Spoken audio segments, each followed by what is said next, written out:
we were talking earlier on the show about your historic night at the Academy Awards when La La Land was announced. And we also have a lot of questions for you about that. Hey, ask away. I'm happy to talk about it in whatever capacity you'd like.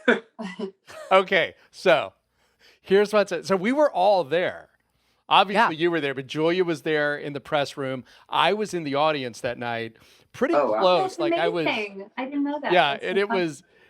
Well, we were laughing, and Julia, I'm sure. Where were you when it all went down? I was sitting right next to him when he got up and went on stage, and then I was waiting for him when he got back. Yeah, when I hopped off the stage at the end. I mean, thank God she was there, because she really, she centered me before we went up on stage, because it was definitely a bit of a roller coaster of a night. And I remember her just like grabbing my shoulders after the movie was wrongly announced. You know, we didn't know at the time it was wrongly announced, but and just sort of telling me to take a breath and obviously congratulating me for being happy, but just like the first thing she said was like, you need to center yourself. Part of that was because I knew something was up.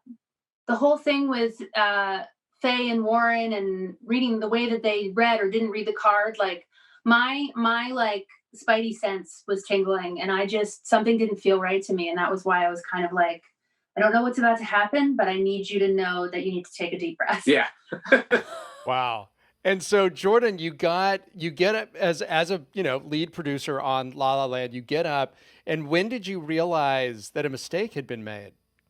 After I spoke, because it so happened that I was the first one to speak, because we had sort of we made some, we'd had some conversations about order prior to that, as you want to do, just to be prepared so you don't look like a crazy up there. But but after I spoke, that was when I started to sense that something might be off, because the stage manager was on stage and there was a lot of whispers and people looking around.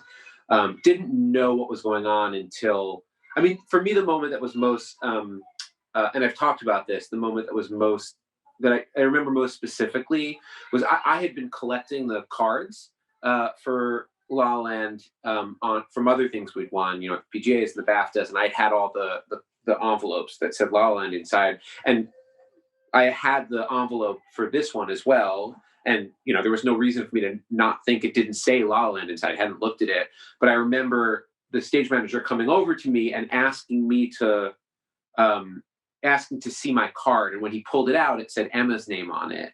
And I remember thinking that like someone had frozen time, taken the card that said La La Land out of my, because there was no other explanation, because we didn't know at the time that there were two sets of cards, one on either side. That was information that came later. Because like, why would there be two sets of cards? In my mind, there's only one set of cards. And if I was given a card, that card must have said La La Land. So I remember thinking that like, literally the only explanation I had in my head was that someone had frozen time, taken the card that said La La Land out of my hand, put Emma's card, which I knew she had because she had won previously and I had seen it, into my hand. And like, it defied all logic.